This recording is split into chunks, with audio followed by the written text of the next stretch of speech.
Hello there, you awakening wonders. As a former liberal myself and a denizen of Hollywood and a person that thought it was fantastic when Barack Obama became president, I have to say that him building a Kubla Khan-style monument to himself at a point where people are talking about the hegemonic symbolism of Trump's early reign seems hypocritical, doesn't it? Do you remember the excitement that accompanied the election of Barack Obama? Were you happy? Did you celebrate that Barack Obama became president of the United States? Because this is the kind of political territory that I'm truly trying to operate. I want to live in America, I love your country, where people are excited that anyone from anywhere can become president, including Kenya. That's a joke. I mean to say that if the reason you don't think Barack Obama should be president or should have been president or was a bad president or is a pain in the arse even now is because he's black, then that's not the team I'm on. That's not the side of the argument I'm on. I thought it was fantastic that there was a black family in the White House. I thought that meant that America was changing and America was heading in the right direction. I felt optimistic. Then, of course, the 2008 crash happened. Barack Obama bailed out the banks and it became clear to me, at least, and I wonder if you as well, let me know in the comments and chat, that we were being distracted by cultural, ideological and racial issues and in fact hoodwinked into believing that real change was possible and indeed was happening,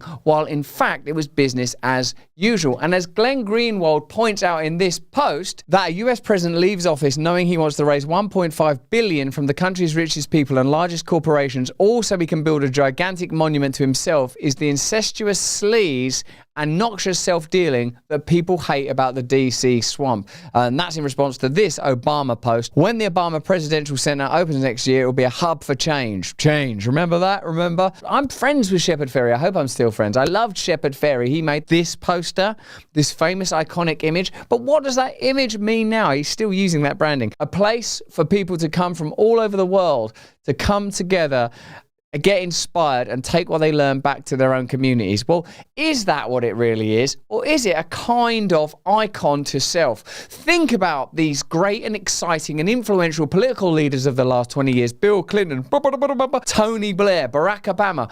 What were they about really? If you ask me, they were about making liberals feel good about themselves while global imperialism, commercialism and corporatism, materialism itself, the belief that what matters most of all is the material world, not spirit, not unity, not joy, not beauty, not solidarity, and certainly not God. All the things that they summons to the forefront of your mind. This is about equality, progress, brotherhood, kindness. All those ideas, they're in the mix, aren't they? But where are they when it comes to the way that these people governed and when it comes to their legacy? Let's have a look at some of the promo for the Barack Obama Presidential Center. Well, do you know what I need? A presidential center.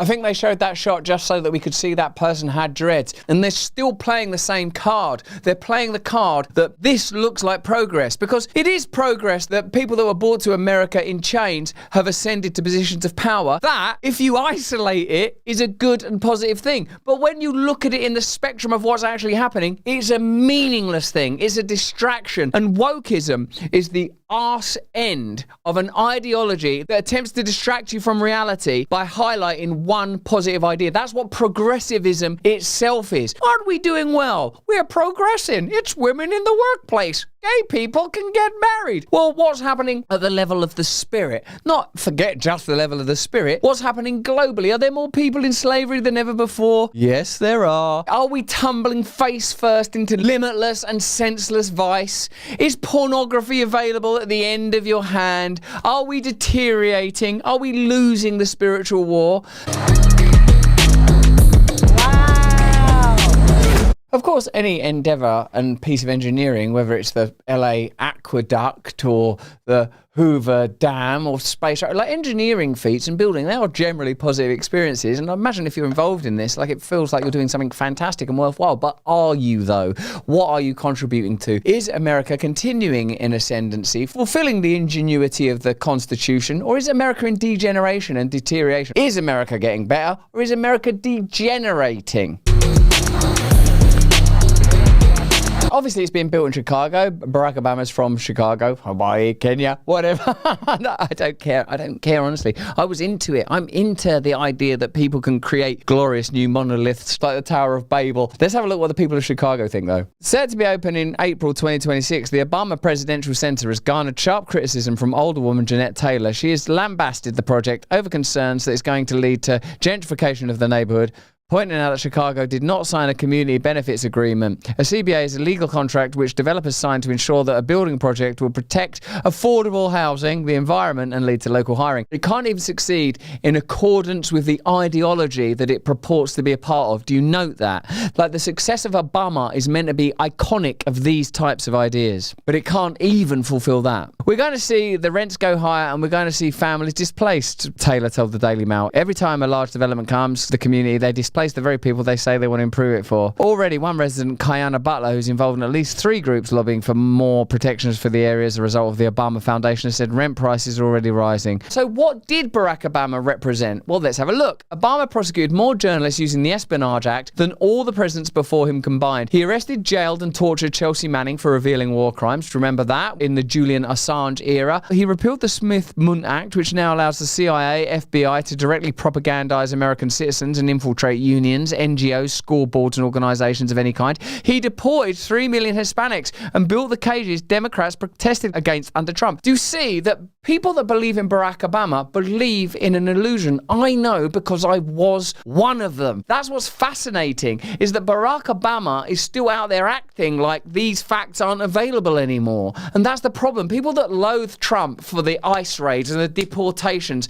and see him as an object, an icon of the right. And let's have it right, fascism, Nazism are failing to address that their own icons, by the metrics they use to damn Trump, would be themselves damned. And until people are able to take on that mindset, that purview, that Weltanschauung, that perspective, then we'll be trapped in an endless cyclone of hypocrisy and we won't awaken to the deep truth of Christ. It doesn't matter if you vote for Democrats. It doesn't actually even really matter, particularly if you vote for Republicans, unless you in your heart are embracing Christ, unless you in your heart are attempting to deal with a deep truth, then you are just one more site of manipulation that they can maneuver around the chessboard of their perennial game of essenceless corruption. Obama took us from 2 wars to 7 wars while ramping up the drone bombings, killing innocent people left and right. He effectively repealed habeas corpus and gave the government the authority to jail people indefinitely. Obama is a myth pushed by the establishment and their bought media to make you think there was someone fighting for you while he was serving banks, Big Pharma, the MI6 and the corporate masters.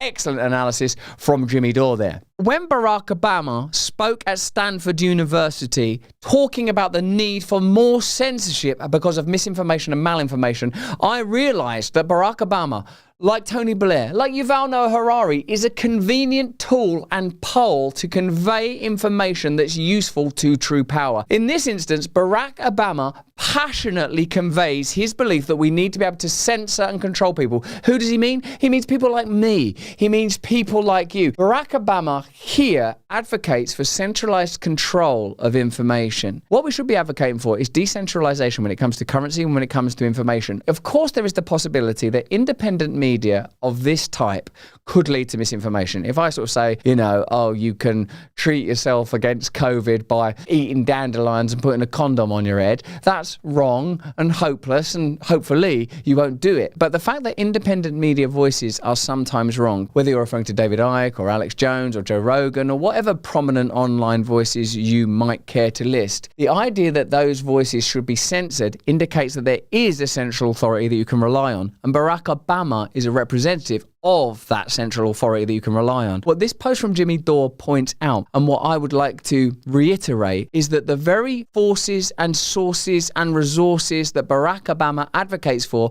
are more dangerous than MAGA populism and Trump, even if you detest them. They are a worse and more insidious form of authoritarianism and imperialism than the more vivid and lurid and vilified and condemned icons of the right, should we call them, like Trump.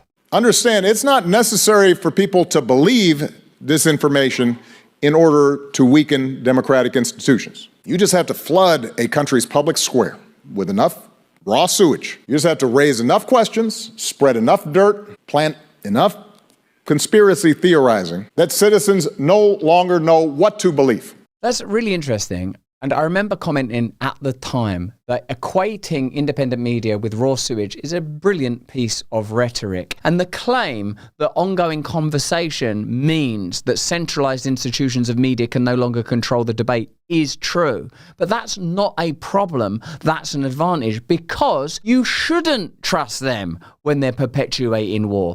You shouldn't trust them when they're telling you to take vaccines. Even if you just take the period of the pandemic, which is primarily what he's referring to here, in fact, we now know that they were wrong about social distancing, wrong about masks, wrong about vaccines and their efficacy, wrong about vaccines and their potential side effects. Whereas what Barack Obama is saying here is Joe Rogan should have been banned. Russell Brand should have been banned. All of those voices that were making you cynical and skeptical about social measures during the pandemic and medical measures, for example, what they were referring to as vaccines, those voices were right. Now, in the interim, Bobby Kennedy, who was a marginal figure, is now the secretary of the HHS. So the world has changed and in some ways improved. But my God, you can't be objective about any of the MAGA figures. They continue to double down on their condemnation of the evidently and obviously imperfect Donald Trump. And I suppose the reason that I'm focusing on Barack Obama in this instance is they continue to celebrate, reify, and glorify the name and icon of Barack Obama instead of acknowledging that Barack Obama was not a good president. The facts and the figures speak for themselves. And even in this, his post-presidential period,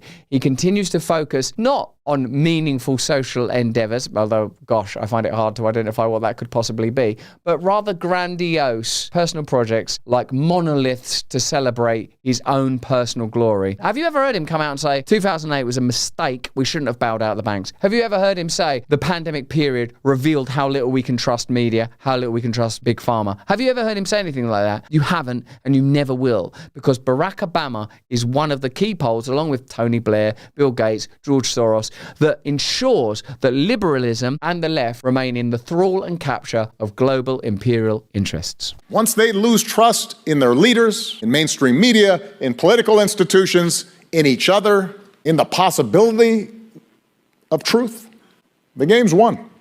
Mark Maron's tenure as popular podcaster defined an early part of online media where it could have gone, I suppose, any number of ways. Mark Maron was broadly liberal. I went on Mark Maron's show. He's a lovely guy, a great comedian, and he had an unusual route to mainstream success. Subsequent to his podcast and his extraordinary success, he entered the mainstream, did movies, became a success within the institutions of power that he was previously peripheral to. Remember, he's mates with like Louis and stuff and came up with Louis. Louis has been kind of cast out because of somewhat unsubstantiated attacks on his sexual conduct and stuff. Difficult for me to talk about those kind of things. You know what I'm going through legally myself. But what I'd like to say is that Mark Maron is an example of a liberal, let's call it sort of an urban figure, rather than Joe Rogan, who's become much more representative, say, of the sort of robust UFC commentating, firearm owning, meat eating, ivermectin taking aspect of the online space. And it turns out that taking ivermectin is a pretty sensible thing to do if you want to fight off viruses,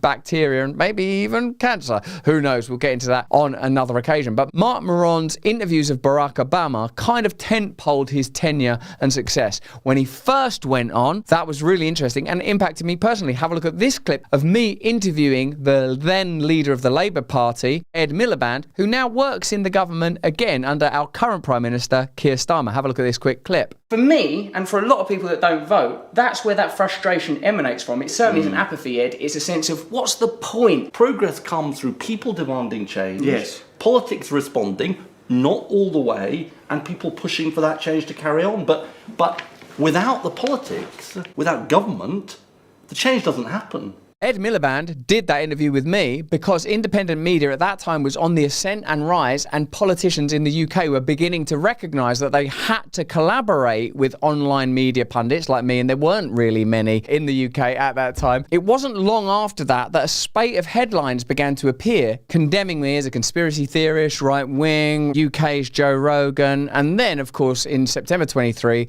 allegations and accusations generated in media using actors to play people making allegations was broadcast. We'll get into that on another occasion. But certainly it became clear that independent media was in the ascendancy, was significant, and was powerful. Here's Mark Maron interviewing Barack Obama towards the end of his time. And in a way, let's look at how media has changed and how Barack Obama has changed and how our trust in independent media, mainstream media, and figures like Barack Obama has altered in that time frame. That's not who we are. That's not our idea of America. We don't want masked, folks with rifles and machine guns patrolling our streets. Yeah. We want cops on the beat who know the neighborhood and the kids around, and that's how we keep the peace around here. We don't want kangaroo courts and trumped up charges. That's what happens in other places that we used to scold for doing that. We want like our court system and our Justice Department and our prosecutors to be, and our FBI to be, just playing things straight and looking at the facts and not meddling in politics the way we've seen lately. Now, just remember, see if you can hold in your mind that confidence, although the body language ain't great. He's like doing jujitsu on himself there. Look at him. But have a look at that confidence and certainty. Now hold that in your mind with a Jimmy Dore post. Prosecuted more journalists using the Espionage Act, arrested, jailed, tortured Chelsea Manning, repealed the Smith-Mundt Act, deported 3 million Hispanics, built the cages, took the US from 2 wars to 7 wars, effectively repealed habeas corpus. Obama is a myth. I would like to believe in the Barack Obama that Barack Obama himself still appears to believe in. I did believe in it. During the inaugurations and celebrations and ascendancy of America's first black president, I was excited as well. But the difference is that I've now seen what Barack Obama represents. Even if Barack Obama himself doesn't know that, he must be aware that he took the US from 2 to 7 wars. He must be aware that they used the Espionage Act against Julian Assange. He must be aware that when he talks about misinformation and malinformation, he's talking about control. The myth of Barack Obama includes the idea that if America has a black president, that equates to an improvement of the social conditions of African Americans or Americans with less money or females or gay Americans or a whole host of minority Americans. Why Barack Obama is important and interesting, even if you don't like him, is because the ideology and mentality still prevails. He's still being celebrated, and like Tony Blair, is still in a position of significant power and influence. And that power and influence is being used to control discourse, control media, censor, and ensure that global imperialism continues to advance. That figures like Trump, the MAGA movement, and nationalists everywhere are overtly, explicitly, and aggressively vilified. If the metrics and measures that you would use to condemn nationalists like Trump and MAGA and nationalist movements elsewhere, if those metrics were reliable and true, then you would have to use them to condemn Barack Obama too. So Barack Obama, as a president and as an elder statesman, is a pivotal figure in ensuring that America can continue to believe lies about neoliberalism and can continue to deceive itself and the world about what the Democrat Party and neoliberalism more broadly means. But that's just what I think. Why don't you let me know what you think in the comments and the chat? Whether you're watching this on YouTube as a one-off or as part of our Rumble show, remember to join us 3 times a week on Rumble every single week. More important than that, if you can, please stay free. Thanks for watching the video. Have a look at this one over here or join us Monday, Wednesday and Friday on Rumble.